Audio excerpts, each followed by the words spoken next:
시청자 여러분, 편안한 휴일 보내고 계십니까? 오늘은 특별 초대석 시간을 마련을 했습니다. 며칠 전 문재인 대통령은 2019년 재정전략회의를 세종청사에서 열었는데요. 경기 활성화를 위해서 재정의 적극적인 역할을 주문했습니다. 그러니까 재정을 과감하게 투자를 해서 경기를 활성화해라, 그런 지시를 말하자면 국무위원들에게 또 관계기관에 내린 것이죠. 또 하나는 우리 국민들이 현장에서 체감하는 그러한 경기 현실과는 달리 여러 차례 문재인 대통령은 우리 경제는 성공적으로 가고 있다, 그리고 우리 경제의 펀더멘털은 아주 좋다, 그러니까 기초 체력이 튼튼하다, 이렇게 낙관론을 펴고 있습니다. 문재인 대통령의 그런 경제 인식, 또 재정 투자의 역할 확대, 이런 부분에 대해서 과연 옳은 것인지, 또 하나는 현재 문재인 대통령이 또 진행하고 있는 국정의 방향, 또 정국 운영, 이런 부분은 과연 국민들 눈높이에 맞는 것인지, 매일경제 편집국장을 지내시고 보수 경제이론을 대표하는 경제지 경제풍을 대표를 지내신 우리 언론계의 원로이시고 보수계의 큰 어른이신 배병유 대표님을 모시고 얘기를 나눠보도록 하겠습니다. 배 대표님, 잠깐 우리 시청자들에게 가볍게 인사 한번 하시죠. 예. 아니, 고정신 TV에 초대받은 게 또 뜻깊어요. 고 교수께서 신문기자도 하고 방송기자 하다 이제 고정신 TV를 운영하니까 용기와 결단이라고 저는 봅니다. 그리고 그래요? 이 초대에 와가 제가 제 의견을 한 말씀 드릴 수 있다는 기회를 갖는 것이 얼마나 자랑스럽습니까? 감사합니다. 우리 배 대표님은 제가 언론계의 대선배이시고 또 그동안 종편이라든가 그 이전에 아주 오래 전부터 공중파에서도 많이 활동을 하신 우리 경제계 이론가이시고 전문가이십니다. 경제부 기자로서 평생을 이렇게 보내셨다고 해도 과언이 아닐 정도입니다. 배 대표님, 아까 제가 말씀드린 대로 문재인 대통령은 지난번 KBS 특별 대담이라든가 또 국무회의, 수석 보좌관 회의에서 끊임없이 우리 경제는 잘 되고 있다. 총체적으로. 네, 총체적으로 성공적이다. 또 기초 체력도 튼튼하다. 이런 인식을 나타내고 있는데 그게 옳은 얘기입니까? 어디 전문가이시고 아주 대원로이시니까 한번 진단을 좀 해주시죠. 이제 저와 같이 이제 경제기자를 오래 한 사람의 안목을 보면은 대통령께서 경제 부분에 대한 인식에 좀 특별한 고집 같은 걸 가지고 계신다는 생각을 합니다. 경제 전문가나 시장에서 이거 잘못됐다가 이런 반응을 가져오는 것도 해도 절대 인정을 하지 않았어요. 소득주도 성장 정책 절대 기조에 변화가 없다고 여러 번 강조한 것도 바로 그겁니다. 그리고 이제 교수님께서 말씀하신 대로 엊그제 16일 날 대통령이 국가 재정 전략회의 직접 주재를 하면서 재정의 적극적인 역할 확대를 강조했는데, 지금 당정이 원래부터 재정 역할의 확대론을 가지고 있는 정권입니다, 여기가. 그렇죠. 그동안 엄청나게 풀었죠. 그렇죠. 이게 왜 그랬냐 하면은 과거 정권, 그러니까 박근혜 정부나 이명박 정부가 재정 건전성에만 집착을 하고 재정의 역할을 제대로 하지 않았기 때문에 오히려 저성장 기조가 안착이 되고 산업 구조 조정도 안 했다, 이런 인식을 가지고 있기 때문에 재정 역할 확대를 말하는 겁니다. 그리고 이 배경에는 대통령이 볼 때 우리 경제가 든든하다, 이걸 가지고 계세요. 그런 측면에서 우리는 이제 다르다 하는 생각입니다. 그리고 물론 재정 역할 확대를 주장하는 배경은 이해를 합니다. 뭐냐 하면은 저성장 양극화 아래에다가 일자리랑도 있고 저출산 고령화 이런 사회적인 구조적인 문제가 있으니까 이걸 선제적으로 해결하기 위해서는 재정 역할을 지금 해야 되고, 지금 안 하면 나중에 더 많은 비용을 쓰는, 이런 말씀을 하는 겁니다. 언론은 오늘는지 모르겠습니다만 지금 국가 채무가 1,700조입니다. 1,700조일 뿐만 아니고 시장과 자본이 지금 문재인 정부의 경제 정책 기조에 대해서 영 아우성입니다. 도대체 그런데 아무리 아우성을 쳐도 대통령께서는 그걸 인정을 안 해요. 예. 그래서 왜 대통령께서 이런 인식을 가지고 계실까 볼 때 대통령 자신이 어떤 전문적인 지식을 가지고 계시다기보다도 청와대의 고위 정책 참모들이 대통령께서 꼭 좋아하는 지표만 자꾸 이렇게 보좌를 한 것이 아니겠느냐. 예, 예. 나쁘고 어두운 면을 감추고. 그래서 대통령께서 자꾸 좋다고 얘기를 해. 그리고 이제 또 이런 말씀을 하잖아요. 경제 정책 변화에 대해서 이제 이런 것도 알고 계실 겁니다. 소득주도 정책이 실패를 했습니다. 근로시간 단축과 그 최저임금 인생의 부작용이 많다고 얘기를 한 비판을 의식을 하면서 이런 말씀을 했어요. 경제 정책의 근본이 변화해서 자리를 잡자면 상당히 시간이 걸립니다. 네. 그 다음에 통계하고도 이거 인식의 차가, 온도의 차가 있을 수 있다. 이 말씀을 했는데 이게 바로 그 말씀입니다. 나쁜 건 덮어놓고 좋은 것만 가지고 말씀하는 거예요. 예. 그래서 난 경제정책의 고위 참모들이 우리 대통령이 우리 경제를 잘못 인식할 수 있도록 보좌한 것이 아니냐 하는 생각을 갖고 있는 겁니다. 그러니까 방금 뭐 배 대표님 말씀하신 대로 네. 김수현 청와대 정책실장을 비롯해서 경제수석들만 하더라도 수석급이 경제수석 있죠? 예. 일자리 수석 있어요? 예. 또 경제보좌관이 있습니다. 그러니까 과거에 뭐 경제수석 정도 있었던데 비해서 실장과 3명의 수석급이 있는데도 불구하고 이분들이 전부 대통령 귀에 보드라운 얘기만 하는 거 아니겠습니까? 그러니까 대통령이 뭐 경제 전문가도 아니지 않습니까? 그분들의 얘기를 들었고 그분들한테 들은 얘기를 지금 말하자면 국민들한테 전하는 것 아니겠습니까? 그런 인식을 가지고 그런데 뭐 우리 거시 경제 지표도 생산, 소비, 투자 다 마이너스 아닙니까? 또 수출도 마이너스. 수출도 마이너스죠. 그런 것도 미시적으로 우리 현장에서 느끼는 것은 더 심각하단 말이에요. 근데 대통령께서 말입니다. 통계와 온도차가 있다고 하는 말씀이 무슨 뜻이겠어요? 통계청이 발표하고 한국은행이 통계를 발표하는 게 온도차가 있을 수 있다니. 어마어마하게 무시무시한 말씀입니다. 우리하고는 전혀 경제에 대한, 그러니까 한국은행에서 올해 1분기 GDP가 마이너스 0.3%잖아요. 그걸 인정하시지 않는 겁니다. 그 다음에 통계청의 통계가 분배나 일자리가 악화된 걸로 나와 있지만 그걸 인정을 안 하시는 겁니다. 그러니까 심지어 전에 왜 최저임금 인상 부작용이 발표됐을 때 까꿀로 최저임금에 인상했다는 긍정적인 효과가 90%라고 말씀해요. 이건 실수예요. 꼭 고위 참모한테 그 얘기 들었거든요. 그렇겠죠. 그리고 왜 그 당시에 이제 정책실장이 장하성 씨고 경제수석이 홍장표인데 이 양반 인책을 했습니다. 그 양반 다 중용을 다 했어 다시. 홍장표 씨는 하고 주중대사라고 하고 홍장표는 대통령 직속 소득주도 성장 특위위원회 위원장을 맡아놓은 겁니다. 거기도 장관급인데 그런 자리가 지금 뭐 필요합니까? 그러니까 그건 무슨 뜻이냐 하면은 아무리 통계가 뭐 실패했다고 하지만은 소득주도 성장 정책 기조 변화가 없다는 걸 딱 아주 대못을 하는 거예요. 당신들 아무 소리 해도 이거 안 바꾼다는 그 뜻인 겁니다. 그런데 그러네요.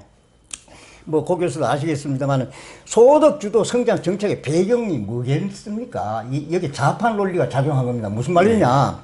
경제가 쭉 성장해 왔는데 노동자 몫이 제대로 분배가 안 됐다는 걸 바탕으로 해서 나온 게 소득주도 성장 정책입니다. 좌파 그렇죠. 이론입니다. 그러니까 좌파 이제 이론이죠.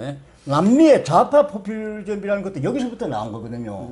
경제학자들이 논리를 정립을 했습니다만 그걸 제가 다 설명할 능력이 없습니다. 기본적으로는 경제가 성장했는데 자본가는 몫을 충분히 찾았는데 노동자는 임금 분배에서 충분히 분배 없는 성장이다 이런 논리 나오잖아요. 이 바탕이 그래서 이제 소득 격차가 이렇게 나는 거고 양극화가 이루어진다. 그걸 해소하기 위해서 소득주도 성장을 해야 한다. 그 얘기 아닙니까? 그걸 나옵니다. 그래서 이제 그거를 뒷받침하기 위해서 뭐 공정 경제도 나오고 경제 민주화도 나오고 재벌 개혁도 나오고 이제 이게 최저임금 급속한 인상도 나오고 근로시간 단축도 나오고 이렇게 나온 겁니다. 이게 친노동인데 이 정책이 나가면 뭐가 나왔어요? 나와 같은 사람이 볼 때는 친노동 정책 가지고는 노동 귀족하고 노동 권력만 과보해 준 거예요. 노동 귀족. 지금 그렇죠. 문재인 정부도 강성 노동 핸들링을 못해. 민노총이 그냥 청와대나 대통령도 못하는 것 같아.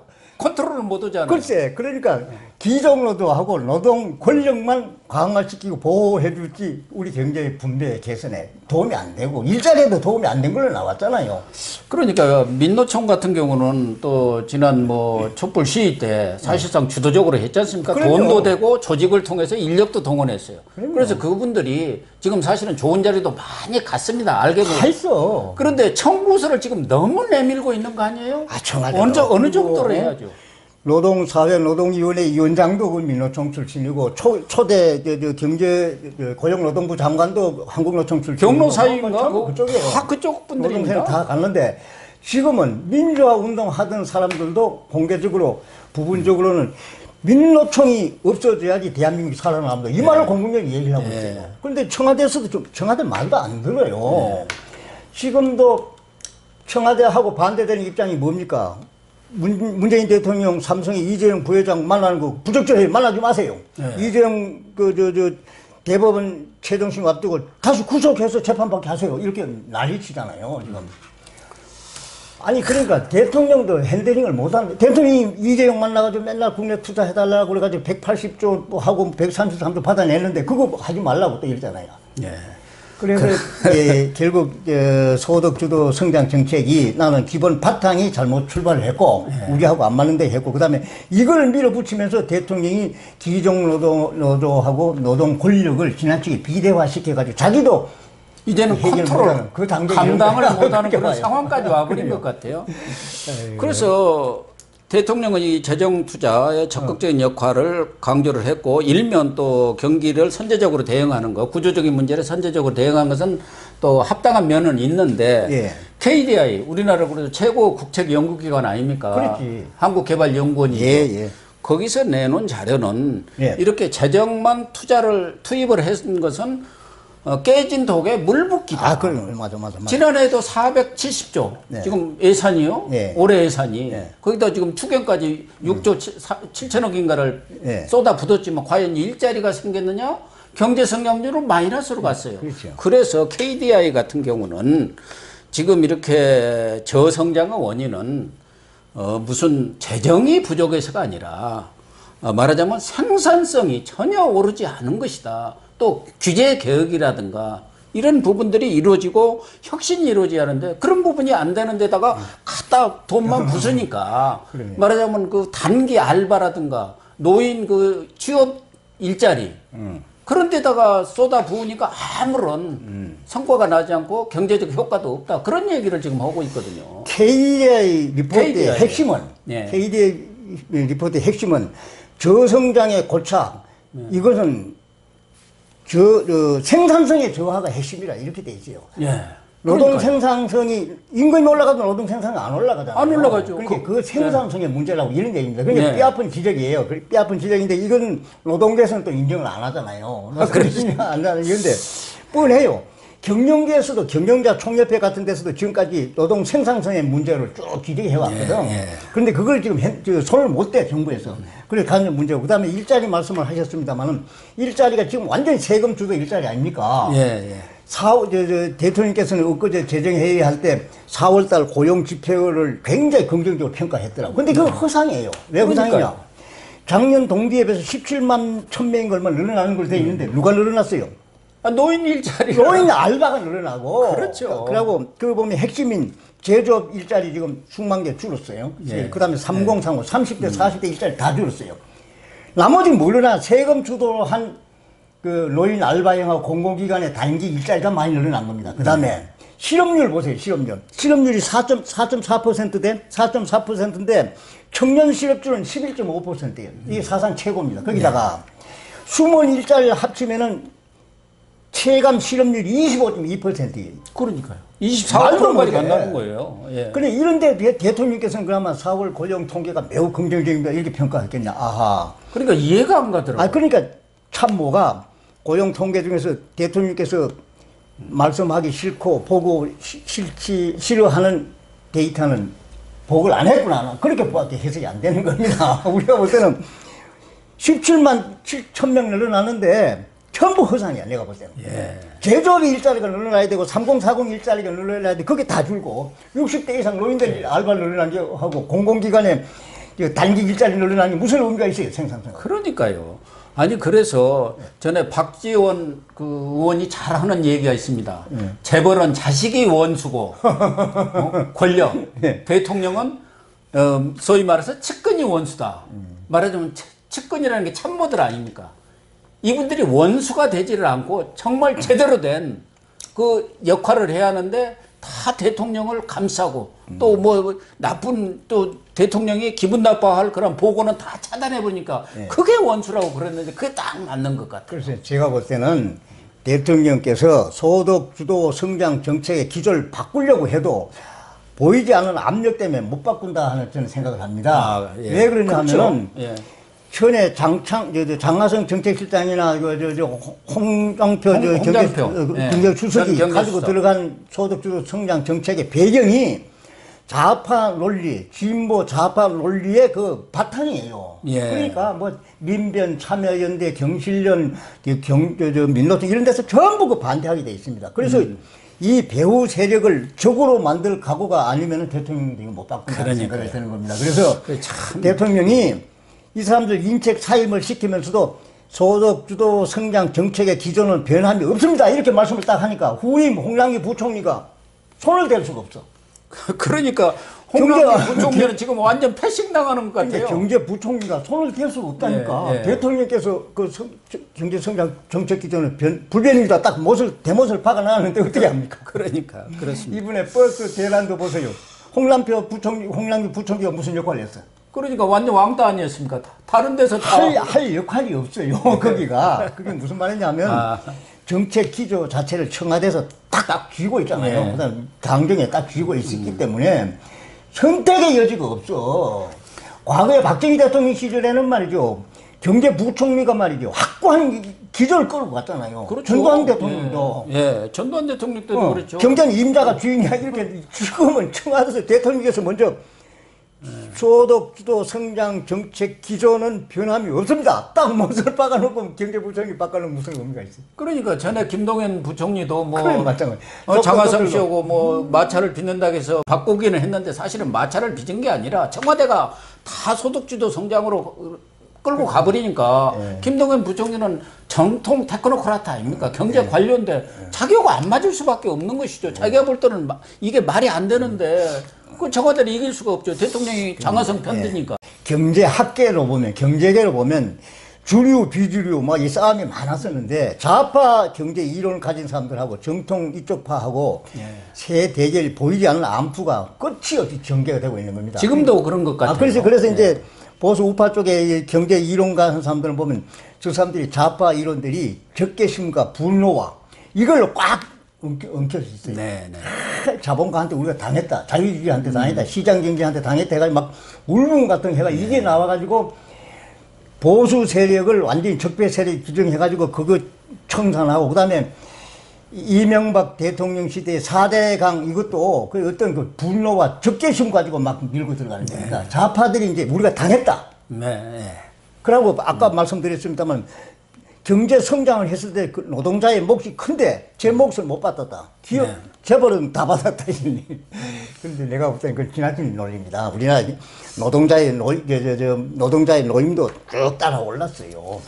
얼마큼 적정선에서 미달이냐 이거는 논리의 대상이 될는지 모르겠습니다만 노동자 몫이 완전히 희생됐다. 이 논리는 성립되지 않습니다. 그래서요. 뭐 지금 문재인 대통령이 이런 재정에 과감한 투자를 얘기를 했고 지금 어떻게 보면은 복지 포퓰리즘이라고 할 정도로 많은 그런 돈을 지금 쏟아붓고 있는데 그러다 보니까 일반 서민들뿐만 아니라 뭐 기업도 그렇고 세금 부담이 엄청난 것 같아요. 저도 그런 걸 피부로 느낍니다. 뭐 돈 버는 것도 없는데 뭐 의료보험이고 뭐시고 다 올라가요. 지금 뭐 조세 부담률이 21%라고 하고 있는데 과연 지금 이제 그동안은 흑자를 좀 조세해서 받지 않습니까? 좀 세수가 넘쳐났는데 지금 마이너스로 뭐 가고 있다는 거거든요. 이 많은 돈은 어디서 조달을 해야 합니까? 크게 보면은 문재인 촛불 정권이 들어와가 처음에 재정이 넉넉하니까 박근혜 정부가 쌓아둔 거 가지고 국정 운영했다고 이런 평가가 있었지 않습니까? 그러면서 말은 전 정권이 이거 쌓기만 썼고 재정 역할을 안 해가지고 우리가 역할을 한다 이렇게 얘기를 했는데 지금 엊그제 대통령께서 재정 전략회의를 주재하면서 우리 경제 기반이 든든하다고 말씀하고 나니까 이제 전문가들이 전부 다 들고 일어나가지고 무슨 말씀입니까? 지금 세수 기반이 하지만 지금 완전히 마지막 단계다. 세수 기반이 무너지기 시작하는 거. 그다음에 조세 부담률이 지금 계속 올라갈 수밖에 없는 상황이고, 그다음 미래 세대에 대한 부담이 급증하게 돼 있는데 이거 감당을 못한 차기 정부가 다 덮어쓰게 돼 있다. 이런 얘기입니다. 그래서 지금 말씀 지적해 주신 대로 우선 포퓰리즘이 우선 분배 복지 가지고 생색을 쓰는 거거든. 그래서 이게 미래 세대하고 전혀 맞질 않아요. 그래서 대통령께서는 좋은 취지로 재정 확대 역할의 확대를 말씀하셨습니다만 우리나라 경제 구조상 현 시점에 지나친 분배 복지 가지고 정권을 유지하려고 하는 것이 아니냐 이런 비판은 아무리 해도 지나치지 않는다고 저는 생각합니다.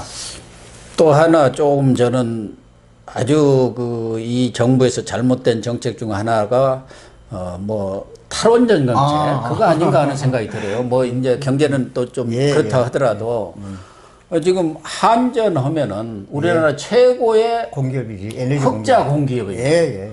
근데 제가 이 자리에서 여러 차례 얘기를 했는데 지난 1분기에 6,300억 정도 적자를 냈다는 거예요. 그러면. 자회사분 빼면은 2조 원이 초과할 정도로 적자를 냈어요. 맞아요. 그러니까 탈원전 해갖고 그 비용이 많이 드는 재생에너지라든가 신재생에너지 그 전기를 사오다 보니까 적자가 날 수밖에 없는 거 아닙니까? 그래서 이 부분에 대해서도 뭔가 좀 방향전환이 있어야 할 것 같은데 지난번 그 경제계 원로들인가요? 사회계 원로들인가에서도 그 탈원전 얘기를 하고 좀 방향전환이 필요하다 그랬는데 이 부분에 대해서는 답변을 안 하셨더래요. 그러니까 본인이 못하겠다는 건지 아니면은 좀 유예를 하고 있는 건지 검토를 한번 속으로 이건 좀 바꿔야 하는 거 아닌가 이런 생각의 여지를 두고 있는 건지 모르겠어요. 탈원전 저도 한국전력 기자 시작하면서 전력에너지부터 출입했던 사람인데 탈원전은 절대 성공할 수가 없는 거고 대통령께서 탈원전 공약에 딱 이렇게 묶여있지 않느냐는 생각합니다. 탈원전 공약하고 관련돼서 보면 반전, 반핵 운동가들하고 환경운동가들이 막 거대한 조직을 가지고 있습니다. 거기에서 나오는 이건데 그 탈원전 정책을 만든 사람들이 지금 어디가 있느냐 하면은 전력이나 원자력이나 이런 에너지의 공기관에 들어가가지고 막 아예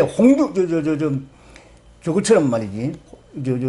완전히 이제 점령군으로 다 들어가 있어요. 완장 차고 다 들어가 있어요. 완장 부대로 다 들어가 있어요. 저 기간에. 맞아요. 그래가지고 여기서 하면은 입도 안 되고 한수원이나 이런 데 가서 입도 못 번 건 못해요. 그 다음에 산업부라든지 한전은 이건 하수인입니다. 청와대 하수인이에요. 한국전력 사장이 독자적인 적이 없고 산업부 장관이 독자적인 에너지 정책이 없어. 전부 청와대 오다예요. 제3기 전력 수급 계획에도 보면은 2040년에 신재생 에너지 비율을 35%까지 끌어올린다고 하는데 그렇게 했죠. 어떤 숫자를 맞춰보더라도 우리가 2040년에 신재생 에너지 비율을 35%까지 끌고 갈 수가 없는 겁니다. 그런데 그걸 왜 그럼 당당하게 산업부에서 나왔느냐? 청와대 오다인데 지금처럼 청와대가 이렇게 이거 딱 쥐어가지고 이렇게 하명식으로 끌고 가는 정권이 없어요. 완전히 하명입니다. 그리고 탈원전 아까 한전 말씀해 주셨습니다만 한전 이거는 한두 푼으로 끝날 게 아니에요. 그래서 지금 한전에서는 그 사장은 요금 현실화 어쩌고 얘기를 하는데 현 정부는 임기 내에 요금 안 올린다고 약속을 했기 때문에 못 올려요. 그러니까 적자만 계속 누적하게 돼 있는데 최근에 이제 저게 공개기업이잖아요. 소액주주들이 말이야. 이게 도대체 이게 뭐냔 말이야. 당신, 그래가지고 막 한전을 상대로 해가지고 이제 대규모, 행동에 나서고 있습니다. 그래서 저게 아마 지금 구호로 나온 걸 보면 한전 사장 사표 쓰라 어쩌고 그 정도. 사장 사표 쓴다고 해결될 문제는 아니지 않습니까? 그래서 원래 문제를 제기해 주셨습니다만 탈원전은 성공을 할 수가 없어요. 지금 독일이 지금 탈원전에 대해서 지금 다 실패했다고 얘기를 하고 대만은 아예 투표를 해가 포기를 했고 일본도 후쿠시마 나오고 나서 탈원전 했다가 지금 다시 운전 다 가행하고 있습니다. 그래서 탈원전 이거는 시간을 머물 걸 게 아니고 지금 결단을 내려야 된다고 봐요. 대통령께서 그러니까요. 내가 이거 잘못 판단했고 그다음 그 사이에 상황이 많이 급변했기 때문에 더 이상 진전해서는 무리입니다. 그래서 현 단계에서 중단을 시키고 에너지 저걸 하겠습니다. 이런 식으로 나는 어떤 결단을 내려야 된다고 봐. 이게 탈원전이 아니라 에너지 믹스로 해서 그런 정책으로 해서 이런 원전 에너지는 몇 프로 또 뭐 재생에너지는 좀 적게 뭐 이렇게 갖고 에너지 믹스를 잘 해야 하는데 탈원전 딱 해버리니까 지금 뭐 두산중공업 같은 그런 아주 알짜 기업들도 다 지금 저 도산위기에 처해, 뭐 도산까지는 아니지만 어려움에 처해 있고 또 거기에 관련된 업체들 지금 창원에 있는 수많은 원전 관련 업체들이 지금 협력업체들이 다 도산지경에 있지 않습니까? 2,000여 개가 다 그래요. 그래서 지난번 창원 그 성산 그 보선에서도 거의 그냥 뭐 박빙의 그런 결과가 나오고 아니 그 노동자들이 서울 정부 청소 앞에까지 올랐어요. 작업복 입고 와가지고 어느 날 우리는 원전 만든 사람이 어떻게 흉물이 됐습니다만 개인 아닌 개인이 됐습니다 이렇게 얘기하는데 이게 성공을 할 수가 없습니다. 내가 악담하는 게 아니고 대통령께서 지금 결단을 내리면 앞당길수록 그 손실을 줄이는 것입니다. 왜 그러냐 하면은 우리나라는 에너지가 많이 섬이에요, 섬. 구라파는 독일 같은 나라는 이웃 나라에 전기를 사고 팔고 이렇게 할 수 있는 우리는 섬이에요, 섬. 뭐 중국하고 뭐 해저 케이블 넣자고 얘기를 하는데 그건 뭐 참 꿈과 같은 얘기고 우리는 독자적으로 해결해야 되는데 이걸 신재생 에너지 가지고 하려면 야산 다 망가야 되고 저수지 지금 수질 오염 다 망가거든요. 태양광 한다고 해갖고 뭐 살림이고 뭐고 다 지금 안 된다. 황폐화되어가고 있지 않습니까? 그래서 2040년에 35%를 한다면 하면은 살림이 축구장 뭐 3,300개인가 뭐 얼마나 뭐 그만큼 숲을 망가뜨려야 된다고 그러더라고. 그거 할 수가 없어. 그리고 관리 비용이다 뭐 또 홍수 때라든가 태풍이 불려오면은 또 여러 가지 그 무너져가지고 이게 산사태도 나고 아주 이 태양광 설치로 인하는 부작용, 후폭풍이 상당히 큰 것 같아요. 거기다가 그런 그 큰 사업들은 과거 운동권 출신들이 또 이렇게 싹쓸이해서 먹는다고 그런 소문까지 나가지고 좀 뒤숭숭하거든요. 그래, 저도 이제 고리 원자력 1호기 기공식부터 내 참석했던 사람인데. 그러셨군요. 그리고 원자력계 기술 자립시키는 과정을 내가 많이 취재도 하고 했는데 이게 기적이에요, 우리나라가. 지금 우리가 가진 APR 1400이라는 이런 거 우리 자력으로 만든 코리안 모델인데 기적이에요. 어떻게 한국 원자력 기술 이만큼 갖겠어요. 기술 자력을 했는데. 그러니까 원자력계에 있는 사람들이 문재인 대통령의 고리 1호기의 연구 정지 선언을 보고 나서 통곡을 한 거 아닙니까? 통곡을. 그렇겠죠. 이 고려장을 왜 싱싱한 걸 왜 강제 고려장을 시키냐 해가지고 이 방성 대곡 황지연 씨의 그 사슬 제목 있지 않습니까? 그걸 시리아 방성 대곡. 네. 그래가지고 이 밤에 우리는 방성 대곡한다. 그렇게 했어요. 이게 아직도 멀쩡하다 이겁니다. 고리 1호기만 해도 멀쩡한데 그 다음에 막 저거 신규하고 뭐하고 한 거는 말도 안 돼. 그래서 이거는 여기까지 일종의 실험해가지고 왔으면 여기서 대통령께서 결단을 내려야 됩니다. 진행하면 진행할수록 감당이 안 됩니다. 결단이 빠를수록 좋을 것 같아요. 그래가지고 이건 좀 무리했습니다. 이만큼 해봤는데 여건이 바뀌었습니다. 우리 여건하고 맞춰보니까 더 이상 나가면 안 되겠습니다. 이런 식으로 하면 되는 겁니다.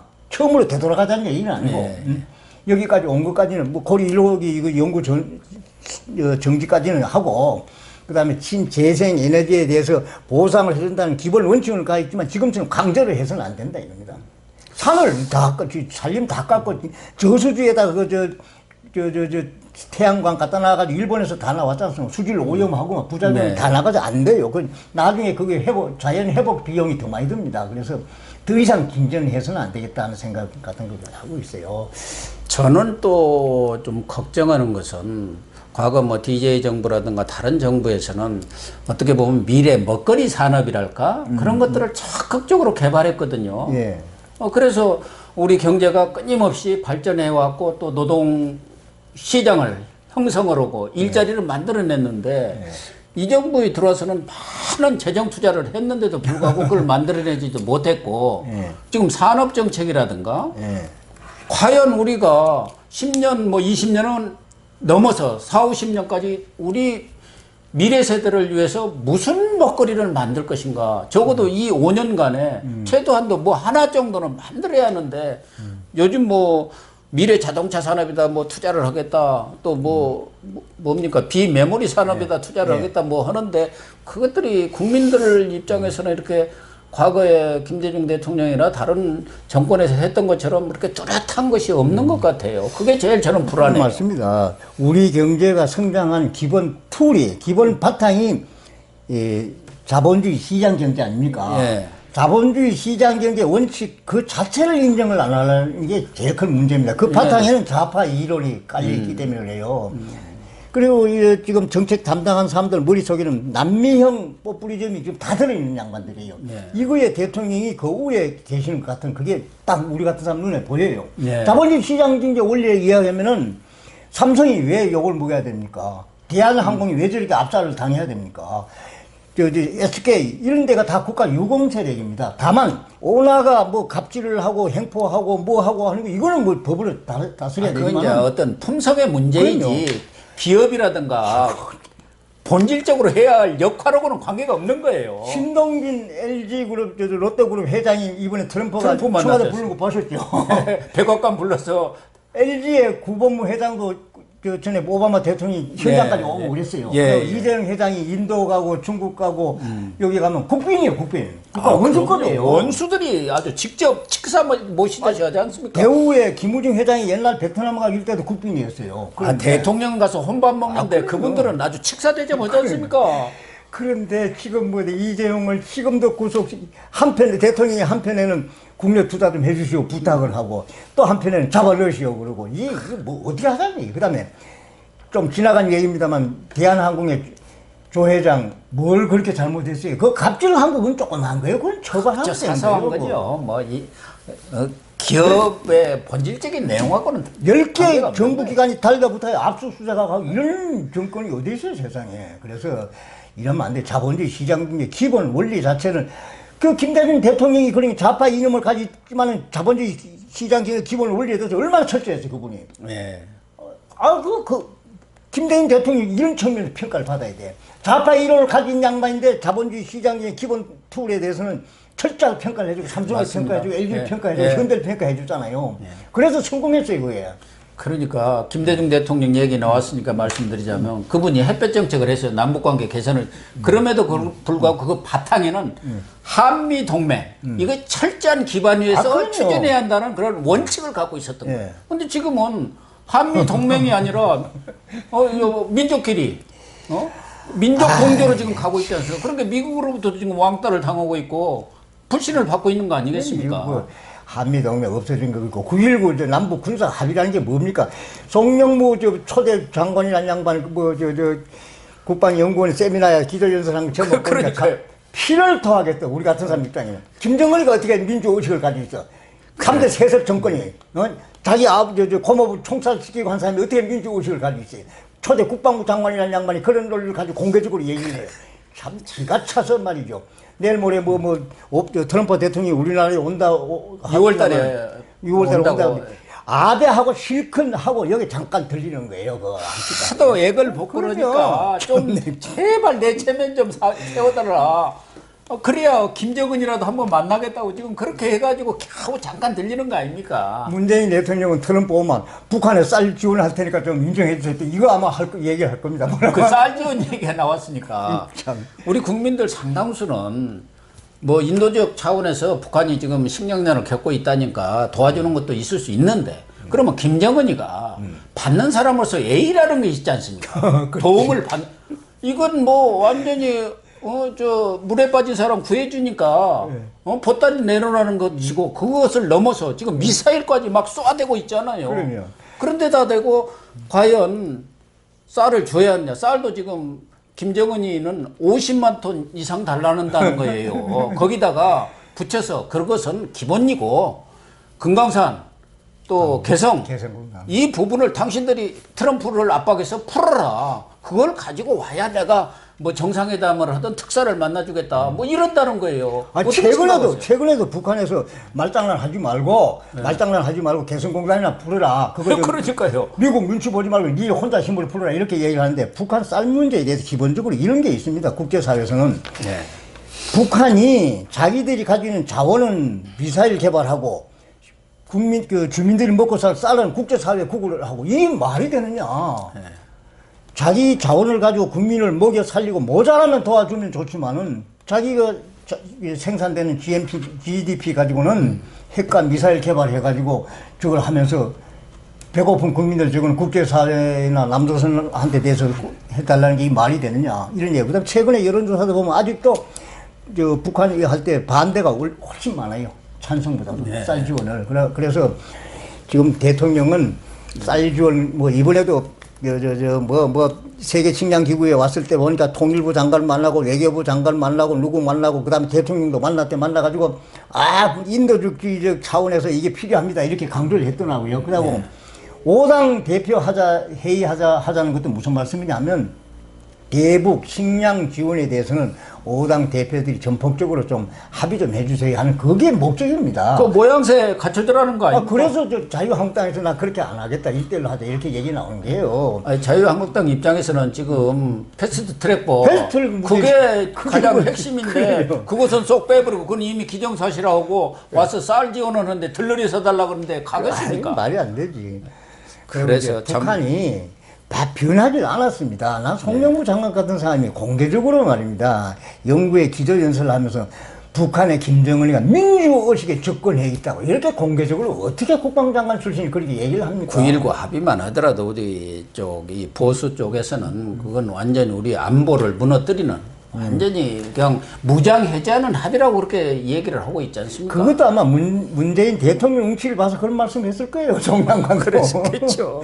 아이고 참나 얘기를 하면 우리는 끝이 없어요. 이제 나이가 어쨌든 그래도 문재인 대통령이 좀 국정이라든가 정부 운영에 있어서 이런 방향으로 좀 해줬으면 좋겠다는 우리 원로 한 말씀 하시죠. 예, 그렇게 하고 끝나고요. 근데 대통령이 많은 공약을 가지고 이제 집권했습니다. 이게 문 대통령이 이걸 보면 친노동 반자본 반시장입니다. 크게 보면 친노동 반자본 반시장인데 친노동을 할 수가 있어요. 왜냐하면 노동자의 적을 권익 보호하기 위해서. 그러면은 친노동하면 반자본에 친자본 친시장까지 같이 가져야 돼. 한쪽만 버릴 수가 없는 거거든. 그래서 마지막 고언을 한다면 대선 전략으로 친노동 이렇게 끌고 나온 거는 인정을 하시겠습니다만 시장 실험을 해가 이미 완전히 시장이 실패했다가 아우성을 치고 있는데 이걸 언제까지 고집하시겠습니까? 중간에 점검을 하고 속도 조절론도 있습니다만 수정 보완을 해야 되는데 이 결단을 누가 할 수 있느냐? 오로지 대통령 혼자만이 할 수가 있는 겁니다. 자기가 쭉 내가 2년 얼마 집권해 보니까 이러한 경우에 무리가 있고 시장에서 반발이 있으니까 이걸 수정해야 되겠습니다. 속도 조절해야 되겠습니다. 이 결단은 누구한테 밀 필요 없어요. 대통령이 스스로 하셔야 됩니다. 네, 옳은 말씀입니다.